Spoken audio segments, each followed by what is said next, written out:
بسم اللہ الرحمن الرحیم۔ حضرت محمد صلی اللہ علیہ وسلم نے فرمایا، جو بات تمہیں کہتا ہوں وہ مجھے اللہ تعالیٰ حکم فرماتا ہے۔ مرحوم والدین کی بخشش کے لیے فجر کی نماز کے وقت 3 مرتبہ اس آیت کو پڑھو۔ میرے محترم بھائیوں اور بزرگوں، آج کا موضوع بہت درد بھرا بھی ہے اور بہت امید والا بھی۔ وہ موضوع ہے مرحوم والدین کی بخشش اور ان کے درجات کی بلندی۔ ہر انسان کی زندگی میں ایک وقت ایسا آتا ہے جب اس کے والدین اس دنیا سے رخصت ہو جاتے ہیں، اور پھر اولاد کے دل میں ایک سوال پیدا ہوتا ہے، کیا ہم اپنے فوت شدہ والدین کے لیے کچھ کر سکتے ہیں؟ کیا ہم ان کی مغفرت کا ذریعہ بن سکتے ہیں؟ قرآن اور حدیث کا جواب ہے جی ہاں، اولاد اپنے والدین کے لیے بہت کچھ کر سکتی ہے۔ اللہ تعالیٰ قرآن میں فرماتا ہے، رب ارحمہما کما ربیانی صغیرا۔ ترجمہ، اے میرے رب میرے والدین پر رحم فرما جس طرح انہوں نے بچپن میں مجھے پالا۔ علماء فرماتے ہیں یہ دعا صرف زندگی میں نہیں، وفات کے بعد بھی والدین کے لیے پڑھنی چاہیے۔ حضور اکرم صلی اللہ علیہ وسلم نے فرمایا، جب انسان فوت ہو جاتا ہے تو اس کے اعمال ختم ہو جاتے ہیں سوائے 3 چیزوں کے: صدقہ جاریہ، نفع دینے والا علم، نیک اولاد جو دعا کرے۔ محترم ناظرین، نیک اولاد کی دعا مرنے کے بعد بھی والدین کے لیے روشنی بنتی ہے۔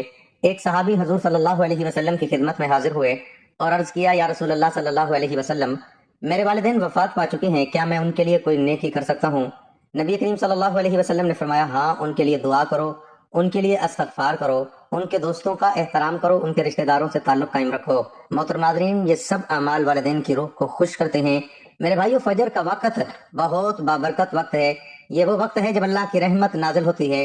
نبی کریم صلی اللہ علیہ وسلم نے فرمایا، اللہ تعالیٰ ہر رات آسمان دنیا پر نزول فرماتا ہے اور فرماتا ہے، کون ہے جو مجھ سے دعا مانگے میں اسے عطا کروں، کون ہے جو مجھ سے مغفرت طلب کرے میں اسے بخش دوں۔ اس لیے اگر کوئی شخص فجر کے وقت اپنے مرحوم والدین کے لیے دعا کرے تو امید ہے اللہ تعالیٰ ان کی مغفرت فرما دے گا۔ میرے بزرگوں، بھائیوں اور بہنوں، استغفار میں بہت طاقت ہے۔ اگر آپ چاہتے ہیں کہ آپ کے والدین کی قبر روشن ہو جائے تو کثرت سے پڑھیں، استغفر اللہ ربی من کل ذنب واتوب الیہ۔ علماء فرماتے ہیں، اولاد کا استغفار والدین کے درجات کو بلند کر دیتا ہے۔ قرآن پڑھ کر ایصال ثواب مرحوم والدین کے لیے سب سے بہترین عمل یہ بھی ہے۔ قرآن پاک پڑھنا، اس کا ثواب والدین کو بخش دینا۔ خصوصاً سورۃ یاسین، سورۃ اخلاص، سورۃ فاتحہ پڑھ کر دعا کریں۔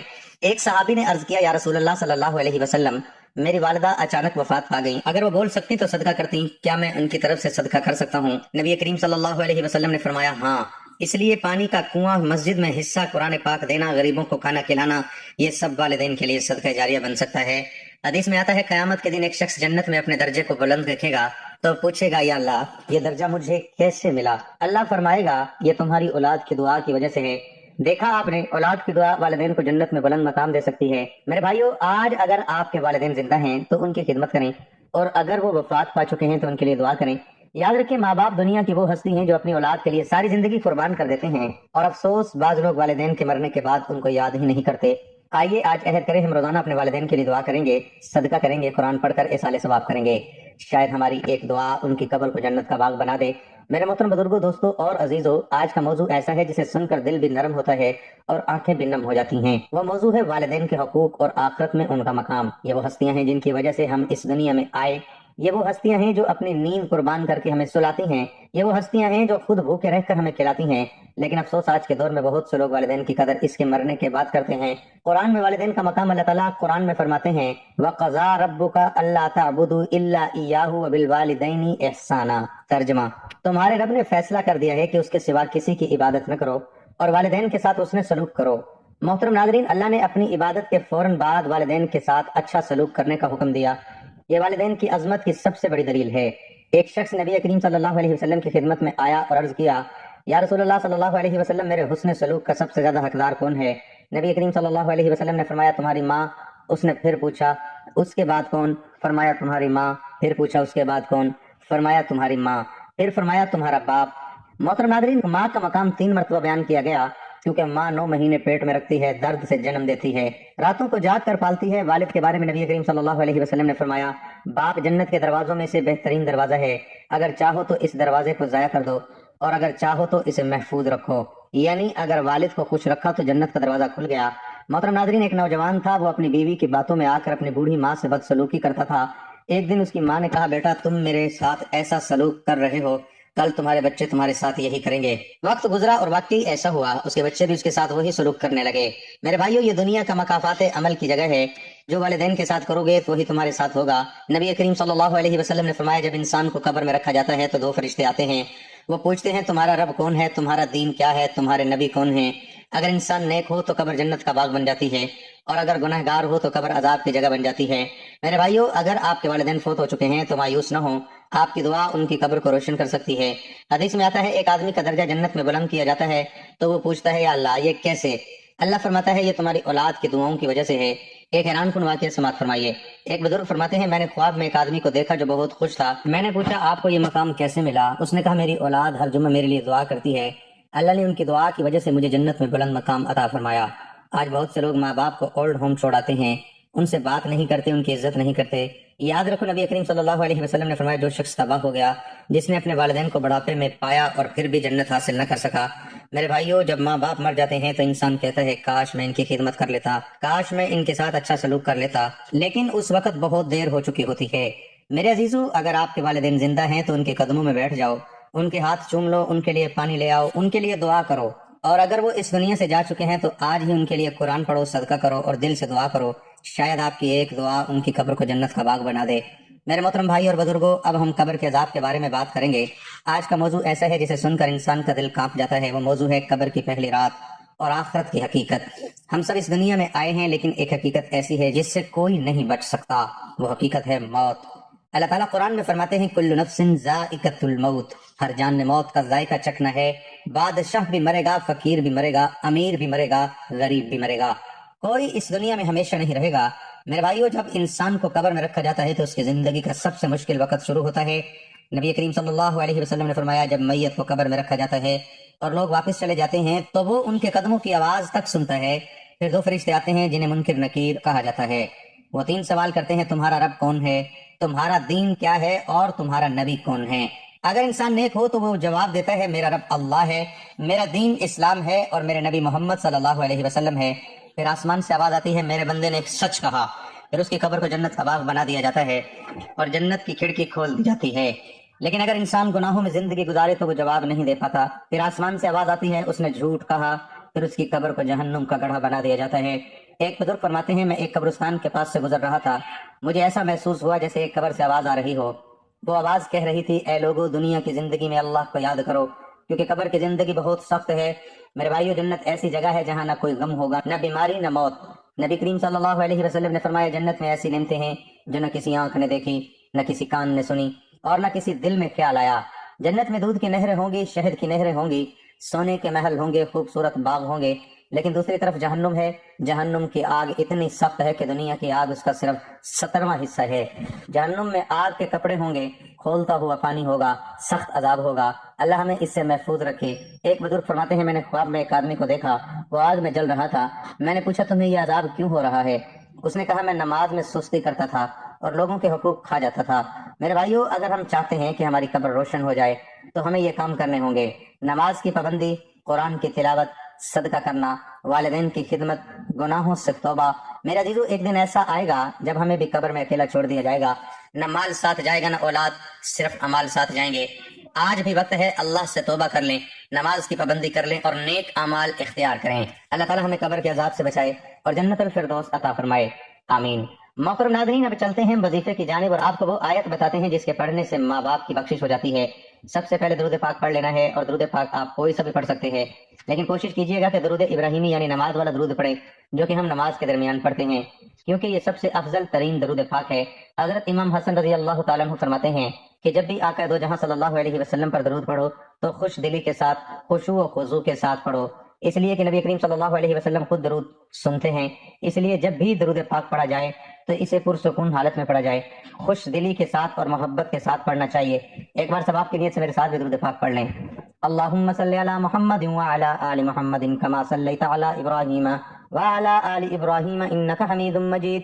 اللہم بارک علی محمد وعلی آل محمد کما بارکت علی ابراہیم وعلی آل ابراہیم انک حمید مجید۔ درود پاک جب آپ پڑھ لیں تو اس کے بعد آپ نے یہ کلمہ پڑھنے ہیں: لا الہ الا انت سبحانک انی کنت من الظالمین۔ درود پاک پڑھنے کے بعد آپ نے یہ کلمات 100 مرتبہ پڑھ لینے ہیں۔ اس سے آپ کے والدین کے تمام پچھلے گناہ مٹ جائیں گے اور اللہ تبارک و تعالیٰ آپ کے ماں باپ کے گناہوں کو معاف فرما دے گا، اور اللہ کی رضا سے آپ کے ماں باپ کو جنت میں محلات عطا کیے جائیں گے۔ ہمارے ایک پیارے بھائی نے بتایا کہ 1.25 لاکھ مرتبہ اس کلمے کا عمل کیا تو اس کے دیرینہ اور سالوں سے اٹکے ہوئے مسائل چند ہی دنوں میں حل ہو گئے۔ لہذا یہ کلمات نہایت برکت اور فضیلت والے ہیں، نہایت طاقتور کلمات ہیں۔ یہ بابرکت کلمات 100 مرتبہ پڑھنے کے بعد آپ نے 100 مرتبہ ہی پہلا کلمہ یعنی لا الہ الا اللہ محمد رسول اللہ پڑھ لینا ہے۔ حضرت ابو درداء رضی اللہ تعالیٰ عنہ فرماتے ہیں کہ میں نے اللہ کے رسول صلی اللہ علیہ وسلم کو یہ فرماتے ہوئے سنا کہ جو شخص مومن مرد اور مومن عورتوں کے لیے ہر روز 27 یا پھر 25 مرتبہ مغفرت طلب کرتا ہے تو وہ ان لوگوں میں سے ہو جاتا ہے کہ جن کی دعا قبول کی جاتی ہے اور جن کی برکت سے زمین والوں کو رزق دیا جاتا ہے۔ اسی طرح درود پاک پڑھنے کے بعد جو کلمات آپ کو بتائے گئے ہیں ان کو 100 مرتبہ پڑھ لینے کے بعد آپ نے پہلا کلمہ بھی 100 مرتبہ پڑھنا ہے، لا الہ الا اللہ محمد رسول اللہ، اور اس کے بعد آپ نے قرآن کریم کی یہ بابرکت سورت پڑھنی ہے۔ اور ناظرین یہ بابرکت سورت یاسین ہے، آپ نے سورت یاسین کی تلاوت کرنی ہے۔ سورت یاسین کو قرآن کریم کا دل بھی کہا گیا ہے، اور اس سورت مبارک کی تلاوت مردوں یعنی فوت شدگان کے اصال ثواب کے لیے بہت مؤثر مانی جاتی ہے۔ حدیث مبارکہ میں ہے کہ جو شخص سورت یاسین کو اللہ تبارک و تعالیٰ کی رضا کے لیے پڑھے اس کی مغفرت کر دی جاتی ہے۔ والدین کی مغفرت کے لیے سورت یاسین کو صبح کے وقت یا عشاء کی نماز کے بعد روزانہ پڑھنا بہت ہی مؤثر سمجھا جاتا ہے۔ اگر کوئی شخص اپنے والدین کی مغفرت کے لیے روزانہ سورت یاسین کی تلاوت کرنا اپنا معمول بنا لے تو یہ ان کے لیے صدقہ جاریہ بن سکتا ہے۔ محترم ناظرین، سورت یاسین جس مقصد کے لیے بھی پڑھتا ہے وہ مقصد پورا کیا جاتا ہے، دنیا و آخرت کی سختی سے نجات ملتی ہے۔ سورت یاسین قرآن کریم کی 36ویں سورت ہے اور اسے دل قرآن بھی کہا جاتا ہے۔ اس میں 83 آیات ہیں اور یہ مکی سورت ہے۔ اس کی کئی فضیلتیں احادیث مبارکہ میں بیان ہوئی ہیں۔ حضرت محمد صلی اللہ علیہ وسلم نے فرمایا ہر چیز کا ایک دل ہوتا ہے اور قرآن کا دل یاسین ہے۔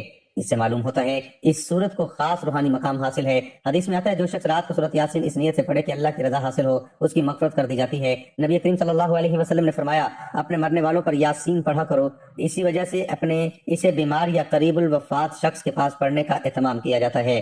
علماء کرام نے لکھا ہے کہ سورت یاسین کی تلاوت سے مشکلات آسان ہوتی ہیں اور حاجات پوری ہونے میں مدد ملتی ہے، بشرط یہ اخلاص اور یقین کے ساتھ پڑھی جائے۔ محترم ناظرین، ہمیں اس بات کا علم ہونا چاہیے کہ زندگی میں ہمارے پاس جو کچھ بھی ہے وہ مستقل نہیں ہے۔ ہمارے خاندان اور دوست ہمیں چھوڑ سکتے ہیں، اچھی صحت میں کمی آ سکتی ہے، ہماری دولت بھی ختم ہو سکتی ہے، پھر بھی ہم مغرور اور متکبر رہتے ہیں۔ ہمارے پاس جو کچھ بھی ہے وہ ہمارے لیے اللہ تعالیٰ کا تحفہ ہے۔ ہمیں چاہیے کہ ہم دنیا کے لیے کام کریں اور نیک اعمال میں مشغول اور اللہ ہی کو راضی کرنے کی کوشش کریں۔ ہمیں معلوم ہونا چاہیے کہ مسلمان ہونے کی حیثیت سے سورت یاسین کو دل سے سیکھنا امن و سکون کا باعث ثابت ہو سکتا ہے۔ اپنے آپ کو اللہ کے مختلف احسانات کی یاد دلا کر ہم تناؤ اور ذہنی دباؤ کا مقابلہ کر سکتے ہیں اور اپنے ایمان کو بھی مضبوط کر سکتے ہیں۔ تو بھائی اور بہنوں، آپ نے پورے عمل کو باوضو ہو کر لینا ہے اور باوضو ہو کر اس عمل کو کسی بھی وقت کر سکتے ہیں، چاہے تو صبح کی نماز کے بعد کر لیں یا رات کے وقت کر لیں، یعنی وقت اور جگہ مخصوص نہیں ہے۔ آپ کسی بھی وقت جب آپ کو وقت ملے آپ باوضو ہو کر اس عمل کو اللہ تبارک و تعالیٰ کی رضا کے لیے کر سکتے ہیں۔ قرآن کریم کی سورت مبارکہ کی تلاوت کرنے کے بعد آپ نے والدین کی روح کو ایصال ثواب کر دینا ہے اور سورت یاسین کو کوشش کرنی ہے کہ آپ نے کم از کم 3 مرتبہ لازمی پڑھنا ہے۔ اگر آپ ایک ہی وقت میں سورت یاسین کو 3 مرتبہ نہیں پڑھ سکتے تو آپ مختلف پہلوؤں میں اس عمل کو کر سکتے ہیں، یعنی آپ چاہیں تو ایک مرتبہ صبح کے وقت درود پاک پڑھ کر 100 مرتبہ جو کلمات آپ کو بتائے ہیں وہ پڑھ لیں، پھر 100 مرتبہ پہلا کلمہ پڑھ لیں اور پھر اس کے بعد 1 مرتبہ سورت یاسین کی تلاوت کر لیں۔ اسی طرح آپ اس عمل کو دن میں 3 مرتبہ پڑھ لیں، اسی طرح سے آپ 3 مرتبہ سورت یاسین مکمل کر لیں گے۔ قرآن کریم کی تلاوت والدین کے لیے بہترین تحفہ ہے، یہ ان کے لیے نور، مغفرت اور بلند درجات کا ذریعہ ہے۔ جو اولاد اپنے والدین کے لیے قرآن کریم پڑھتی ہے تو اللہ تبارک و تعالیٰ ان پر بھی اپنا خاص کرم فضل نازل فرماتا ہے۔ اللہ تبارک و تعالیٰ ان پر اپنی ڈھیر و رحمت نازل فرماتا ہے۔ ان کو جو بھی چیز کی حاجت ہوتی ہے اللہ تبارک و تعالیٰ انہیں وہ چیز عطا فرماتا ہے۔ اللہ تبارک و تعالیٰ ان کی ہر دعا قبول و منظور فرماتا ہے۔ اس لیے ہمیں چاہیے کہ ہم بھی اپنے والدین کے لیے روزانہ قرآن کریم کی تلاوت کریں اور زیادہ سے زیادہ اس عمل کو کریں تاکہ اللہ تبارک و تعالیٰ ہمارے والدین پر بھی اپنی رحمت نازل فرمائے اور ہم پر بھی اپنی رحمت نازل کرے۔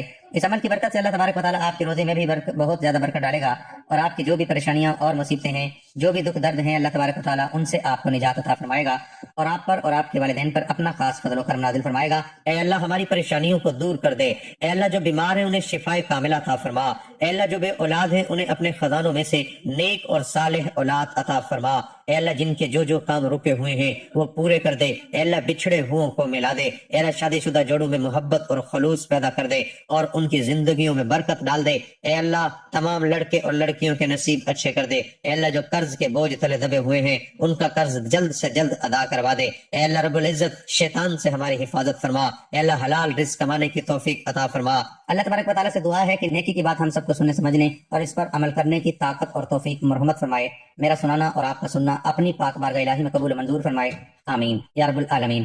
اس عمل کی برکت سے اللہ تبارک و تعالیٰ آپ کی روزی میں بھی بہت زیادہ برکت ڈالے گا اور آپ کی جو بھی پریشانیاں اور مصیبتیں ہیں، جو بھی دکھ درد ہیں، اللہ تبارک و تعالیٰ ان سے آپ کو نجات عطا فرمائے گا اور آپ پر اور آپ کے والدین پر اپنا خاص فضل و کرم نازل فرمائے گا۔ بھائی اور بہنوں، آخر میں آپ سے گزارش ہے کہ ایک پیارا اور مختصر سا درود صلی اللہ علیہ وسلم پیارے آقا کے لیے کمنٹس میں ضرور لکھتے جائیے گا۔ اللہ تعالیٰ آپ سب کا حامی ناصر ہو، آمین یا رب العالمین۔